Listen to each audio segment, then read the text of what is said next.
Hello friends, कैसे हो आप लोग? बिल्कुल बढ़िया। चिल मार रहे हो अच्छे से, एकदम चिल कर रहे हो ना? So guys, I am Bipin sir and you watching chill with chemistry. Last class में हमने क्या देखा था?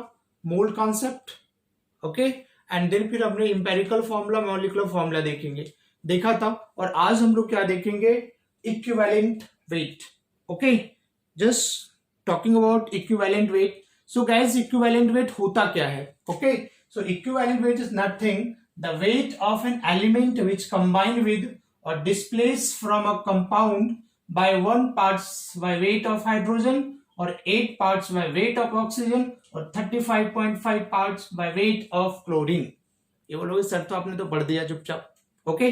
अब मैं इसको एक्सप्लेन करता हूं, इसका मतलब क्या होता है। This is the basics. Equivalent weight का बहुत एप्लीकेशन आगे आने वाला है। अगर फिजिकल को स्ट्रांग बनाना है तो क्या करना पड़ेगा? मोल कॉन्सेप्ट, इक्विवेलेंट वेट, ये सारे जो बेसिक्स है उसके ऊपर काफी वर्क करना पड़ेगा, okay. So basically equivalent weight होता क्या है, क्या कहता है?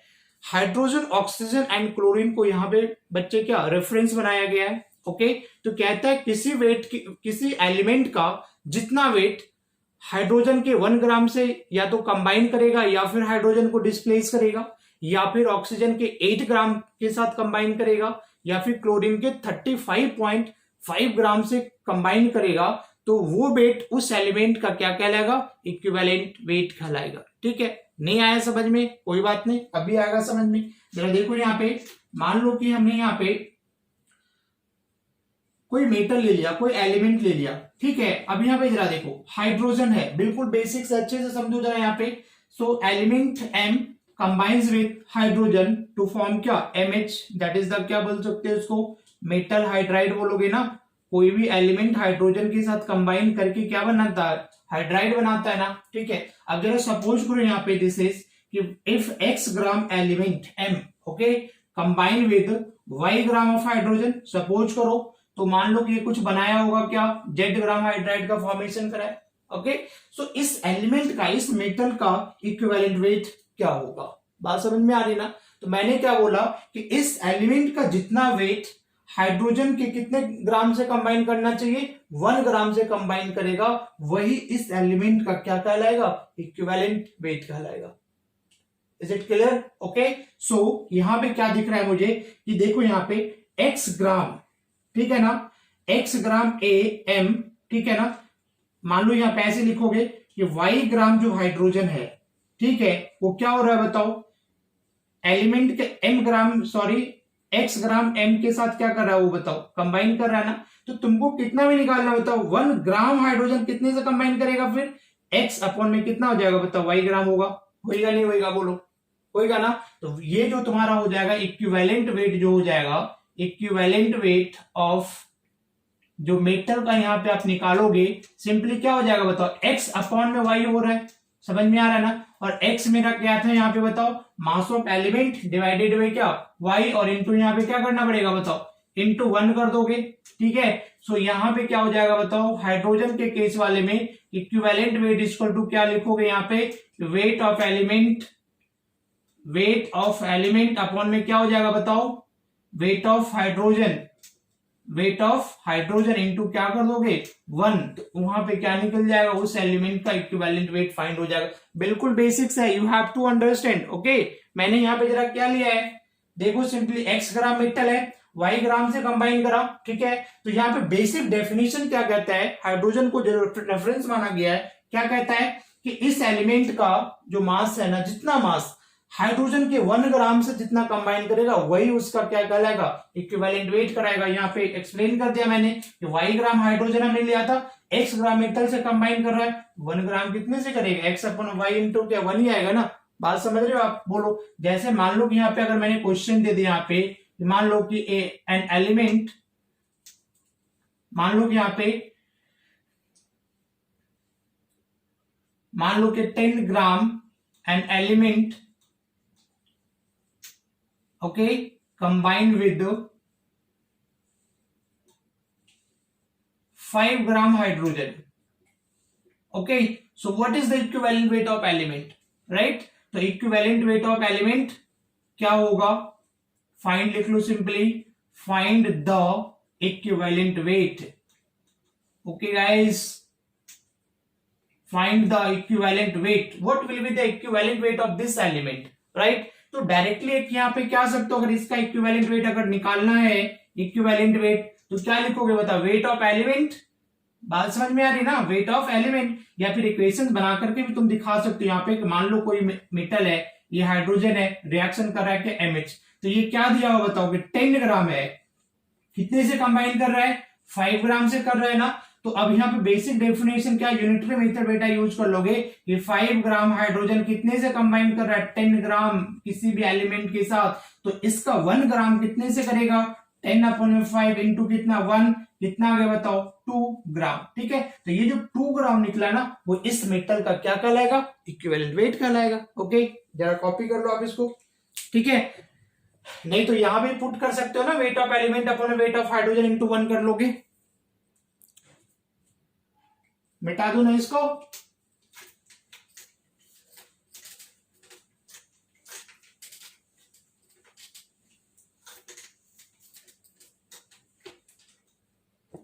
जरा इसको समझो। मान लो कहता है क्या, एक मेटल है, ओके, which combine with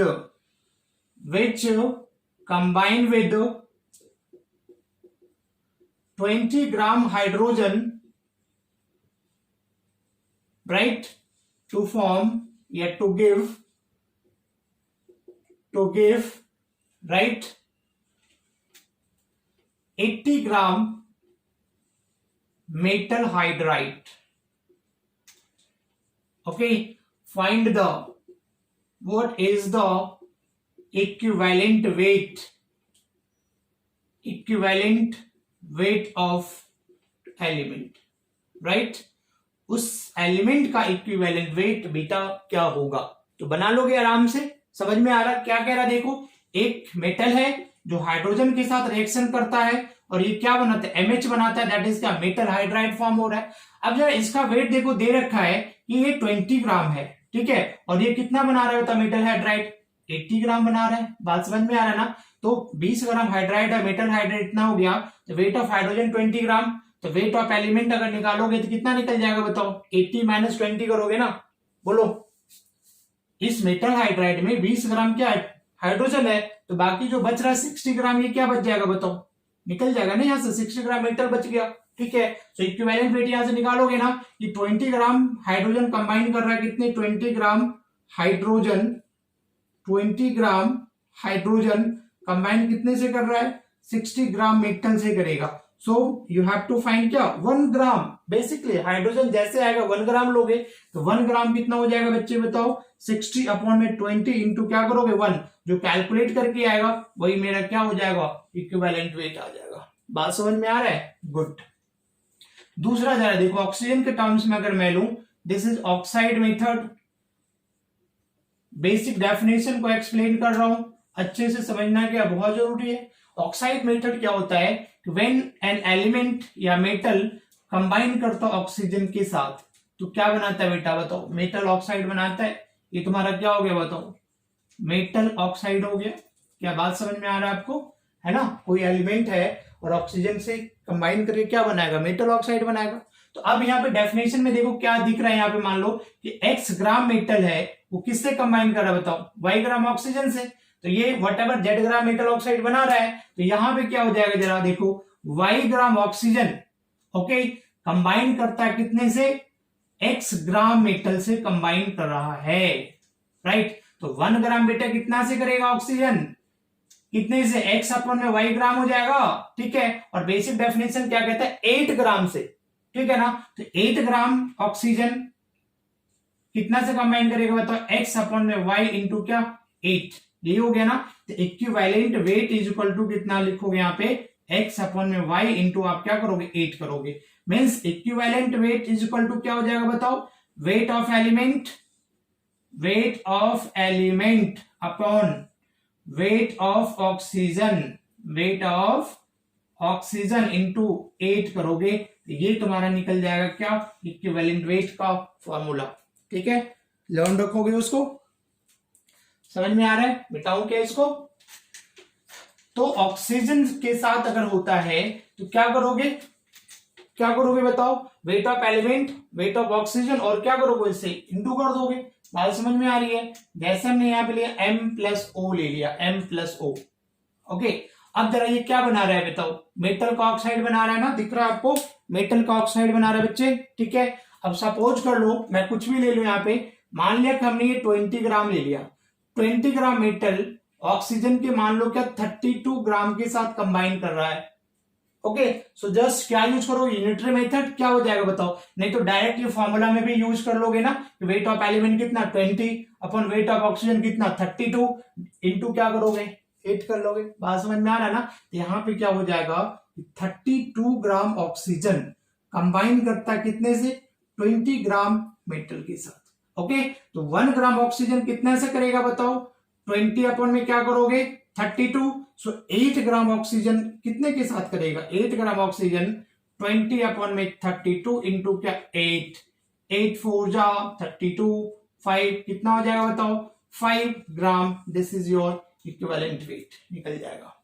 क्या बात समझ में आ रहा है? समझ में आ रहा है क्या आपको? ठीक है, मिटा दो ना सबको, इन सबको मिटा दो, इसको भी देख लो।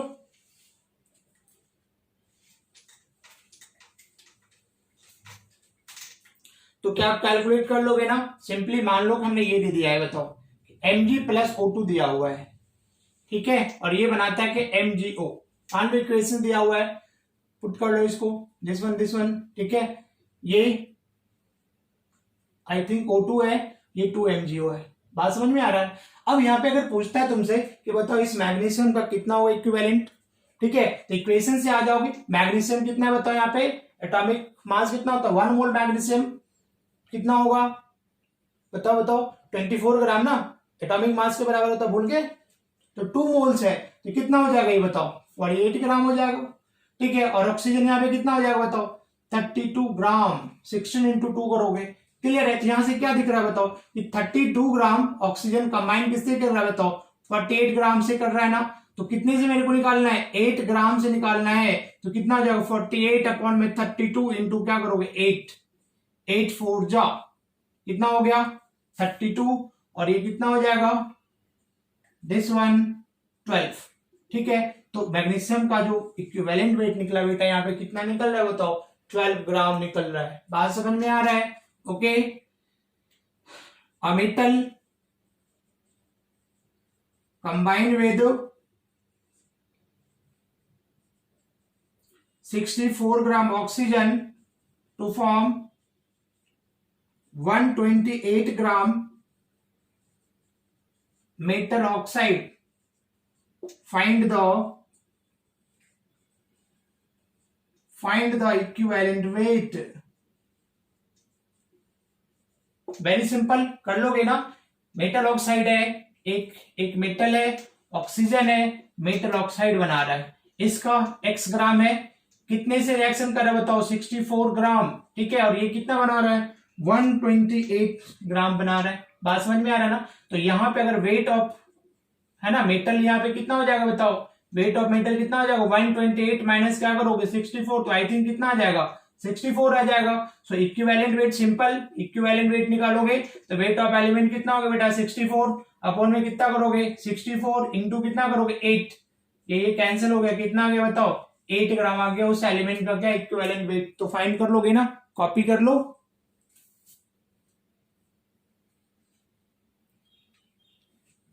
बेटा डालूं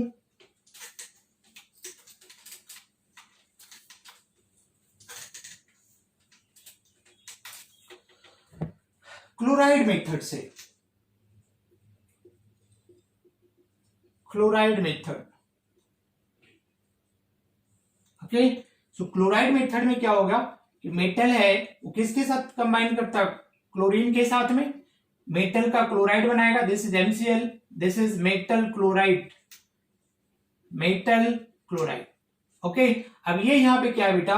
x ग्राम मेटल होगा, ये क्या हो गया? y ग्राम क्लोरीन के साथ रिएक्शन कर रहा है। तो बेसिक डेफिनेशन क्या कहता है कि किसी मेटल का जितना वेट क्लोरीन के 35.5 से करेगा, वही उसका क्या कहलाएगा, इक्विवेलेंट वेट कहलाएगा। सो यहाँ पे y ग्राम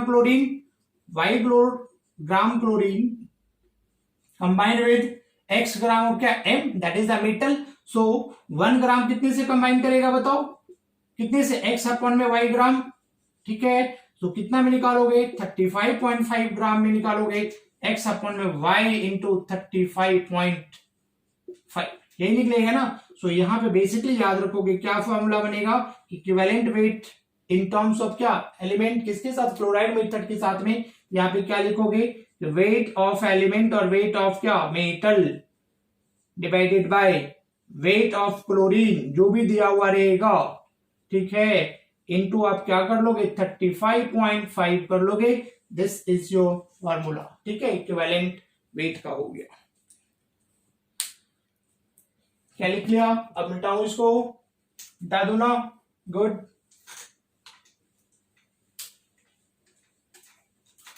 तो क्लियर कट है ना, बना लोगे, ओके। जैसे मान लो कि ये m है, m प्लस Cl है, ठीक है। अब यहां पे क्या होगा, जरा देखो, यहाँ पे MCl फॉर्म करेगा, MCl फॉर्म कर लिया ना, MCl फॉर्म कर लिया। तो इसका क्या हो गया, मान लो कि मेटल एलिमेंट है, मान लो कुछ भी ले लो, कुछ भी ले लो। यहाँ पे मान लो 20 ग्राम मेटल है और क्लोरीन के 71 ग्राम के साथ कंबाइन कर रहा है, okay. So what is the equivalent weight of this element, this metal, तो क्या हो जाएगा, वेट ऑफ एलिमेंट 20, कर लोगे ना फटाफट, क्योंकि आप 71 ग्राम 20 ग्राम से कंबाइन कर रहा है, तो 35.5 कितना से करेगा, वही निकल जाएगा ना यहाँ पे कि 71 ग्राम, यूनिटरी मेथड यूज करोगे 20 ग्राम, तो 35.5 ग्राम कितने से कर लेगा, 20 अपॉन में 71 इंटू 35.5, 2 हो गया, कितना आ जाएगा बताओ, 10 ग्राम आ जाएगा इक्विवेलेंट वेट इस एलिमेंट का। तो वेरी सिंपल है, फाइंड कर लोगे। मान लो कि जैसे हमने ऐसा लिख लिया, देखो Zn प्लस H2SO4, यहाँ पे क्या आ रहा है, ZnSO4 plus H2, hydrogen gas निकल रहा है, समझ में आ रहा है ना। अब जरा यहाँ पे देखो, अगर इसका इक्विवेलेंट वेट निकालना है तो अभी वो 1 मोल है ना, कितना हो जाएगा, ऑलमोस्ट 65.5 ग्राम होता है ये, ठीक है। और यहाँ पे हाइड्रोजन कितना डिस्प्लेस हो रहा है बताओ, 2 ग्राम, ओके। तो 2 ग्राम हाइड्रोजन डिस्प्लेस हो रहा है कितने से, 65.5 ग्राम से। तो 1 ग्राम हाइड्रोजन कितना से डिस्प्लेस करेगा, वही इसका क्या कहलाएगा, इक्विवेलेंट वेट कहलाएगा। बात समझ में आ रहा है ना। तो यहाँ पे क्या हो जाएगा बताओ कि 2 ग्राम H डिस्प्लेस हो रहा है बाय 65.5 ग्राम क्या, Zn से। बेसिक डेफिनेशन क्या कहता है, 1 ग्राम हाइड्रोजन, है ना, 1 ग्राम हाइड्रोजन जितना कंबाइन करेगा या डिस्प्लेस करेगा, जितना वेट एलिमेंट का, वही उसका क्या कहलाएगा, इक्विवेलेंट वेट कहलाएगा। तो 1 ग्राम इक्वल टू कितना हो जाएगा, हाइड्रोजन कितने से डिस्प्लेस करेगा बताओ, 65.5 डिवाइडेड क्या कर दो बेटा 2, वही उसका क्या निकल जाएगा, क्या निकल जाएगा, इक्विवेलेंट वेट निकल जाएगा। बात समझ में आ रही है, मिटा दो ना, मिटा दो, ओके। कुछ भी ले सकते हो, यहाँ पे कोई टेंशन नहीं है। मान लो कि यहाँ पे ये इक्वेशन दिया, Ca प्लस Cl2 कंबाइन कर लिया, बन गया क्या, कैल्शियम क्लोराइड बन गया, ओके। अब यहाँ पे देखो ये कितना है, 40 ग्राम है, 40 ग्राम है, ये कितना हो जाएगा, 35.5 इंटू 2 करोगे 71 ग्राम हो गया, ठीक है। तो इस कैल्शियम का इक्विवेलेंट वेट निकालोगे कितना करेगा, वो क्या करना पड़ेगा कि 71 ग्राम कंबाइन कर रहा है 41 ग्राम से, 71 ग्राम कंबाइन कर रहा है 40 ग्राम से, तो 35.5 ग्राम कितने से कंबाइन कर लेगा, 40 अपॉन 71 इंटू 35.5, ये कट के आ गया बेटा 2, कितना आ जाएगा, 20 आ गया ना, 20 gram. So this 20 gram is equivalent weight of क्या, कैल्शियम। वेरी सिंपल, कॉपी कर लो, अब मिटा डालू, ओके। ओके बच्चे, अब हम लोग नेक्स्ट पार्ट में चलते हैं इसी का, है ना, how to calculate equivalent weight different case में कैसे यूज करोगे, ठीक है। तो सबसे पहले हम लोग यहां पे देखते हैं क्या, इक्विवेलेंट वेट ऑफ एलिमेंट कैसे निकालोगे, equivalent weight of element, right. So कुछ नहीं होता, इक्विवेलेंट वेट यहां पे निकालोगे, equivalent weight is equal to होगा एटॉमिक मास डिवाइडेड बाय क्या करोगे, वैलेंसी फैक्टर, ठीक है। क्या लिखोगे उसको, वैलेंसी फैक्टर बोलते हैं, ठीक है। नहीं तो बेटा उसी को क्या कहते हैं, एन फैक्टर भी कहते हैं, एन फैक्टर। समझ में आ रहा ना, वैलेंसी बोलोगे नहीं तो उसी को क्या, n factor. N factor calculate हो गया, एन फैक्टर मुझे मालूम है, मींस वैलेंसी फैक्टर मालूम है, तो इक्विवेलेंट वेट क्या करोगे, कैलकुलेट कर लोगे। एटॉमिक मास होना है, मुझे पता ही है, बात समझ में आ रहा है। जैसे मान लो कि इक्विवेलेंट वेट निकालना किसका, ऑक्सीजन का निकालना है, ठीक है, तो इस ऑक्सीजन का एटॉमिक मास कितना होता है बताओ, 16 होता है, और इसकी वैलेंसी कितना होता है 2, कट गया, कितना आ गया बताओ कट करके, 18 ग्राम आ गया ना। तो ऑक्सीजन का इक्विवेलेंट वेट कितना होता है बताओ, 18 होता है ना। मान लो अगर तुमको एल्यूमिनियम का निकालना है, तो एल्यूमिनियम का एटॉमिक मास कितना हो गया बताओ, 27, और वैलेंसी फैक्टर मतलब एल्यूमिनियम का वैलेंसी, ठीक है, उसी को एन फैक्टर बोलोगे, 3 होता है, कट गया, कितना आ गया 9 ग्राम आ गया। अगर कैल्शियम में यहाँ पे ले लू बताओ, एटॉमिक मास कितना होता है बेटा 40, कैल्शियम का वैलेंसी कितना होता है 2, तो कितना हो जाएगा कट करके 20 ग्राम आ गया, ठीक है। इसी तरीके से मान लो कि अगर कॉपर का ले लेते हो, कॉपर का, तो कॉपर का 2 वैलेंसी शो होता है, एक प्लस एक 1 भी होता है, 2 भी होता है। तो मान लो अगर 2 है इसका कहीं किसी कंपाउंड में, तो 63.5 डिवाइडेड बाय क्या करोगे 2 करोगे, जो भी यहाँ पे आएगा 31.5 ग्राम, दिस इज क्या इक्विवेलेंट वेट। तो अगर किसी एलिमेंट का इक्विवेलेंट वेट काउंट करना है तो बेटा क्या करोगे, उसके एटॉमिक मास को वैलेंसी से डिवाइड कर दोगे, और जो वैलेंसी होता है उसी को क्या कहते हैं, एन फैक्टर कहते हैं। बात समझ में आ रही है, एन फैक्टर, ठीक है। किसी भी एलिमेंट का ले सकते हो, किसी का भी निकाल सकते हो। मैग्नीशियम ले लो यहाँ पे, तो मैग्नीशियम का एटॉमिक कितना होता है बताओ 24, और वैलेंसी कितना होता है 2, कितना आ गया बताओ 12 आ गया। अभी देखो उधर भी कैलकुलेट करके बताया था, ठीक है। सो एलिमेंट का atomic mass divided bye valency factor और एन फैक्टर, क्लियर है ना, मिटा दो इसको। तो एलिमेंट का आप इक्विवेलेंट वेट कैलकुलेट कर लोगे, गुड। अब नेक्स्ट आता है equivalent weight, equivalent weight of क्या, एसिड और क्या, बेस, ठीक है बच्चे, है ना। अब जरा देखो यहाँ पे इक्विवेलेंट वेट ऑफ, अगर एसिड निकालना है, इक्विवेलेंट वेट ऑफ एसिड, ठीक है, तो वो होता है मेरा क्या, मॉलिक्यूलर मास, मॉलिक्यूलर मास करोगे डिवाइडेड बाय क्या करोगे उसका बेसिसिटी, ठीक है। और बेसिसिटी ही मेरा यहाँ पे क्या होता है, यही तुम्हारा क्या कहलाएगा यहाँ पे, एन फैक्टर होगा। तो बेटा बेसिसिटी यहाँ पे क्या हो जाएगा बताओ, बेसिसिटी यहाँ पे होता है कि किसी एसिड में जो रिप्लेसेबल क्या होता है, रिप्लेसेबल हाइड्रोजन होगा, रिप्लेसेबल हाइड्रोजन, उसी को क्या बोलोगे, बेसिसिटी बोलोगे। समझ में आ रहा है ना। जैसे मान लो कि इक्विवेलेंट वेट हमको कैलकुलेट करना है, यहाँ पे इक्विवेलेंट वेट हमको कैलकुलेट करना है, मान लो हमने यहाँ पे एसिड ले लिया, ठीक है, और यहाँ पे हमने इक्विवेलेंट वेट अगर काउंट करना है, इक्विवेलेंट वेट, तो मान लो कि हमने अगर HCl ले लिया यहाँ पे इक्विवेलेंट वेट, ठीक है, तो यहाँ का जो बेसिसिटी हो, कितने हाइड्रोजन है इसके पास, एक हाइड्रोजन है ना, कितना रिप्लेस हो सकता है 1, तो इस वाले केस में जो इसका एन फैक्टर होगा कितना 1 हो जाएगा, मतलब बेसिसिटी कितना होगा 1, और बेसिसिटी ही ये क्या कहलाएगा, एन फैक्टर कहलाएगा। तो इसका अगर निकालोगे बताओ कितना 36.5, मतलब हाइड्रोजन का 1 प्लस 35.5 करोगे 36.5 आएगा, 1 तो कितना हो जाएगा उसका 36.5 ही हो जाएगा, ठीक है। तो बेसिकली तुमको क्या एन फैक्टर काउंट करना है, और मोलर मास से क्या करोगे डिवाइड कर दोगे ना। जैसे मान लो हमने यहाँ HNO3 ले लिया, ठीक है, तो इस HNO3 के केस में बताओ कितना हाइड्रोजन रिप्लेसेबल है 1, तो इसका एन फैक्टर कितना हो जाएगा बताओ, इस केस में एन फैक्टर 1 हो जाएगा। अब इसका मोलर मास निकालोगे, ठीक है, तो कितना 63 होता है, बाय 1 करोगे तो 63 ग्राम आ गया, ठीक है। अगर मैं यहाँ पे मान लो कि हमें कुछ और ले लिया, H2SO4 ले लिया, H2SO4, तो H2SO4 क्या है यहाँ पे बताओ, इस केस में 2 हाइड्रोजन रिप्लेसेबल है, तो एन फैक्टर यहाँ पे कितना हो जाएगा 2 हो जाएगा। तो इक्विवेलेंट वेट क्या निकाल लोगे ना, इसका मोलर मास डिवाइडेड बाय 2, मतलब कितना 98/2 करोगे, कितना आ जाएगा 48 ग्राम। सो इक्विवेलेंट वेट ऑफ H2SO4 कितना आ जाएगा 48 ग्राम। मिटाऊं क्या, मिटा दूं, बेसिक्स है ये सब आना चाहिए, आगे बहुत बड़ा इसका एप्लीकेशन आएगा, ओके। H2SO4 ले लिया, मान लो कि हमने H3COOH ले लिया, एसिटिक एसिड, एक हाइड्रोजन रिप्लेसेबल है, एन फैक्टर कितना आ जाएगा इसका 1, तो अब इसका मोलर मास निकाल कर क्या करोगे डिवाइड कर दोगे तो निकल जाएगा ना, ठीक है।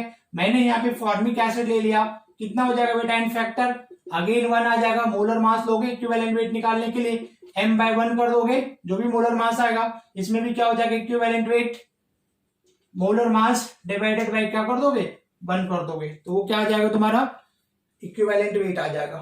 ठीक है ना।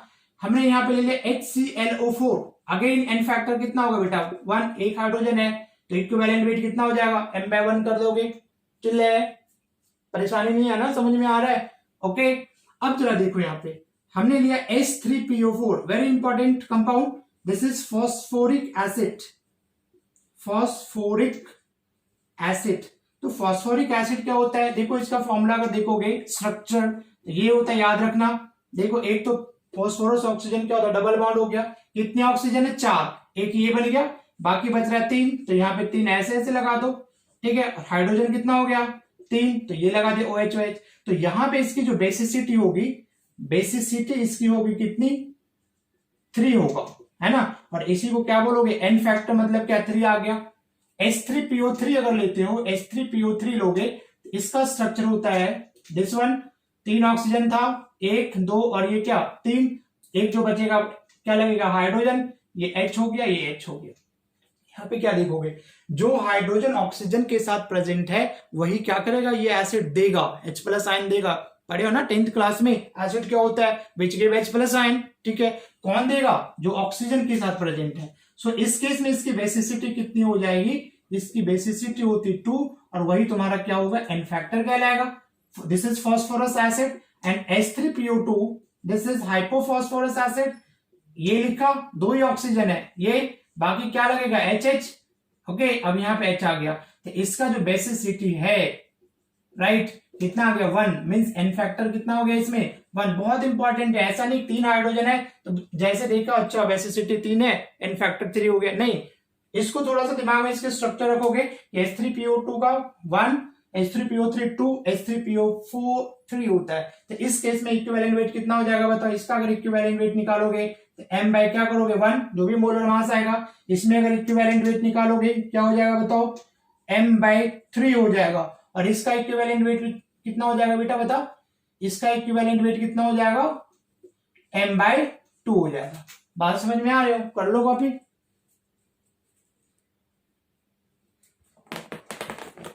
मिटा दूं तो क्या इक्विवेलेंट वेट फाइंड कर लोगे एसिड वाले केस में, एसिड वाले केस में कर लोगे फाइंड। ठीक है, जैसे मान लो मैंने ऑक्सैलिक एसिड लिख लिया COOH COOH। ठीक है, तो इसका में एन फैक्टर कितना हो जाएगा बताओ 2 हो जाएगा। तो इक्विवेलेंट वेट अगेन इसमें क्या करोगे इक्विवेलेंट वेट m बाय क्या करोगे 2। एक देखो एसिड होता है H3BO3, बाद में पढ़ोगे।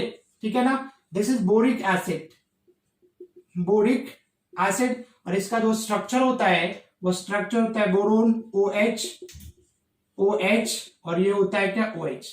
ठीक है ना, this is a Lewis acid. अगर नहीं एसिड बेस अगर पढ़ा होगा तो मालूम है दिस इज लुईस एसिड होता है ये। ठीक है, अब ये क्या होता है यहाँ पे कोई हाइड्रोजन नहीं है इसके पास। ठीक है, तो जब ये रिएक्शन करोगे, जब वाटर में डालोगे इसको, तो यहां से ये क्या करे एक OH को खींचता है, समझ में आ रहा है ना, क्या करेगा ये H को खींचेगा तो ये क्या बनाता है बताओ BOH4 माइनस, और यहाँ पे देगा क्या H+ आयन। ठीक है, तो सॉल्यूशन जब वाटर में डालोगे तो एक H+ आयन देता है, एक प्रोटॉन देता है। ठीक है ना, और एसिड का डेफिनेशन क्या है कि जो सॉल्यूशन में जब पानी में डालोगे उसको तो एक H+ आयन देगा, वही एसिड होता है ना, तो एक H+ आयन निकलता है। तो इसका बेसिसिटी कितना हो जाएगा, यहाँ पे बेसिसिटी कितना हो गया 1, और यही इसका क्या हो गया एन फैक्टर 1। ठीक है, तो इसका भी अगर निकालोगे तो कितना हो जाएगा बताओ, इक्विवेलेंट वेट कितना हो जाएगा m/1, this is equivalent wait. मिटा दूं,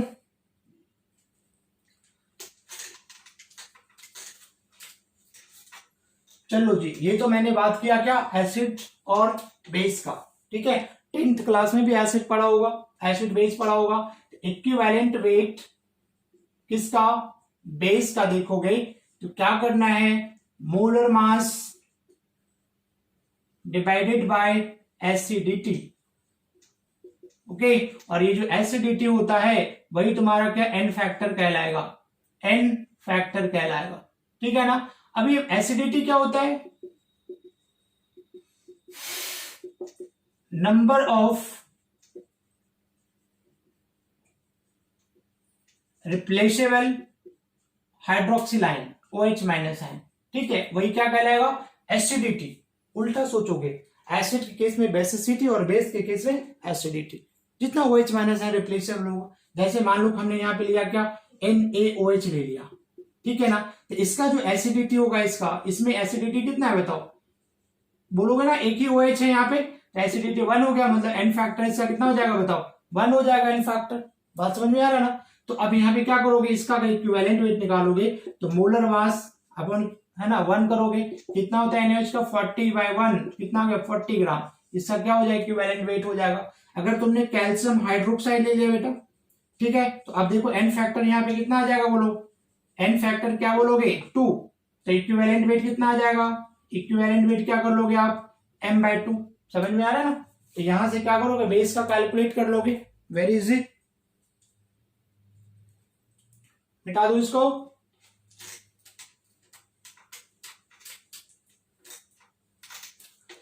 नेक्स्ट, अब क्या देखो यहां पे N फैक्टर किसका निकालोगे, N फैक्टर ऑफ सॉल्ट, या इक्विवेलेंट वेट भी लिख सकते हो, कोई प्रॉब्लम है क्या। अगर N फैक्टर पता चल गया तो इक्विवेलेंट वेट तो काउंट कर लेंगे ना, बिकॉज मोलर मास अपन क्या करोगे, N फैक्टर करोगे। तो सॉल्ट का देख लो, जैसे अब यहाँ पे N फैक्टर क्या होता है, इस केस में सॉल्ट का N फैक्टर क्या होता है, इसका N फैक्टर क्या होता है, इसका N फैक्टर क्या होगा कि टोटल चार्ज ऑन केटायन या total charge on anion. Cation और एनायन के ऊपर जो भी चार्ज होगा वही उसका क्या कहलाएगा, बता N फैक्टर होगा। जरा आप देखो यहाँ पे NaCl ले लिया, NaCl, ठीक है, तो NaCl देखो ये केटायन से, इस पे प्लस चार्ज +1 और ये क्या -1 होगा, ठीक है, तो इसमें जो NF होगा N फैक्टर कितना हो जाएगा बताओ, कितना हो जाएगा, 1 हो गया। मैंने यहाँ पे CaCl2 ले लिया, अगेन ये सॉल्ट है, ये देखो +2 है ना, कैल्शियम में कितना है +2 और 2 नेगेटिव भी होगा, तो N फैक्टर यहाँ पे क्या हो जाएगा मेरा 2 हो गया। अगर यहाँ पे हमने AlCl3 ले लिया, AlCl3, ये क्या आएगा बताओ, +3 है, तो N फैक्टर कितना हो जाएगा यहाँ पे बताओ, 3 हो जाएगा, नहीं हो जाएगा, हो जाएगा ना। हमने यहाँ पे लिया क्या, Na2CO3। अब इस पूरे सॉल्ट का अगर तुमको क्या निकालना है, इक्विवेलेंट वेट निकालना है, तो सबसे पहले क्या करोगे, N फैक्टर, ये कैसे टूटेगा बताओ, 2Na+ और किसमें टूटेगा, CO3-2 में टूटेगा। तो इस केस में देखो टोटल पॉजिटिव चार्ज कितना है 2, टोटल नेगेटिव चार्ज कितना है 2, N फैक्टर कितना आ गया 2, तो इसका क्या करोगे, इक्विवेलेंट वेट कितना हो जाएगा इसका, m/2 हो जाएगा। जो भी मोलर मास आएगा उसको क्या करोगे, 2 से डिवाइड कर दोगे। बात समझ में आ रही है क्या, समझ में आ रही है, कॉपी कर लो जरा इसको, मिटाऊं। अगर मैंने यहाँ पे मान लो कि हमने ले लिया NH4 twice Cr2O7 that is the ammonium dichromate. ये कैसे ब्रेक होगा बेटा बताओ, NH4 प्लस 2 प्लस क्या करोगे Cr2O7-2, यही आएगा ना। तो N फैक्टर देखो कितना आ जाएगा यहाँ पे 2, तो जो भी इसका मोलर मास होगा डिवाइड कर दोगे 2 से, तो क्या निकल जाएगा, इक्विवेलेंट वेट निकल जाएगा। क्या बात समझ में आ रहा है। हमने यहाँ पे ले लिया क्या, Al2SO4 का होल थ्राइस।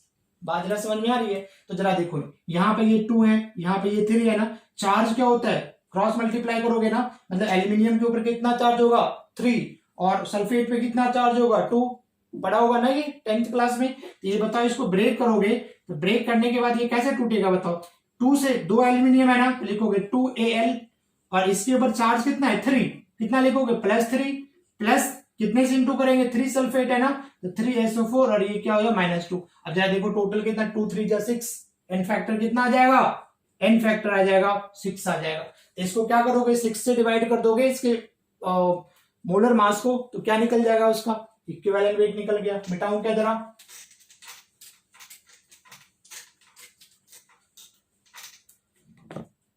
हमने ले लिया K3FeCN6, ठीक है, कितना N फैक्टर्स होगा, ये कैसे ब्रेक होगा, ये ब्रेक होगा 3 पोटेशियम है तो 3K, ये क्या होगा प्लस प्लस, यहां पे क्या करोगे बताओ FeCN6 -3, एन फैक्टर कितना आ रहा है बताओ, एन फैक्टर आ जाएगा 3। बात समझ में आ रहा है। हमने यहां पे ले लिया CuNH3 4, दिस इज SO4। कैसे, यहां से ये टूटेगा, ये यहां से टूटेगा, सल्फेट के ऊपर कितना चार्ज होता है, -2 चार्ज होता है, तो ये कैसे बनेगा बताओ, CuNH3+2 और ये क्या हो गया, SO4-2। तो एन फैक्टर इसमें कितना हो जाएगा बताओ, 2 आ गया। जब एन फैक्टर मुझे मालूम चल गया तो हम इसका भी इक्विवेलेंट निकाल देते हैं। सबका मोलर मास निकाल के क्या करोगे, 2 से डिवाइड कर दोगे तो वो क्या निकल जाएगा, सॉल्ट का निकल जाएगा। क्या बात समझ में आ रही है, बोलो। हमने यहाँ पे ले लिया, मान लो AlF6 ले लिया, ठीक है। तो ये देखो कितना AlF6 है ना, तो total positive total negative charge बराबर होगा ना, बोलो। तो यहाँ पे देखो AlF6 है तो यहाँ पे 6 माइनस होगा, तो यहाँ पे भी क्या हो जाएगा बताओ, 6 हो जाएगा ना। एन फैक्टर ऐसे वाले केस में कितना आ जाएगा, यहाँ पे एन फैक्टर कितना आ जाएगा, 6 आ जाएगा। तो इस तरीके से क्या कर सकते हो, एन फैक्टर काउंट करके मोलर मास को डिवाइड कर दोगे तो वो क्या निकल जाएगा, इक्विवेलेंट वेट निकल जाएगा, ठीक है।